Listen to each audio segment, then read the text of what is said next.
দূর হতে মানুষ একজন আরেকজনকে বড্ড সুখী মনে করে। ঠিক যেমন এই সূর্যটা মনে হচ্ছে সমুদ্রের সাথে মিশে গেছে। আকাশটাও যেন সমুদ্রের মাত্র ১ হাত দূরত্বে অবস্থান করছে। কত গভীর মিলন! আসলে কি তাই? কাছ থেকে দেখলে বোঝা যেত কত যোজন যোজন ফারাক আছে।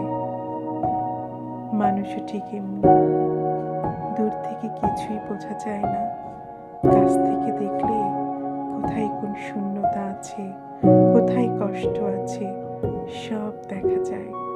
কিন্তু কজনই বা দেখে কাছ থেকে? দূর হতেই সব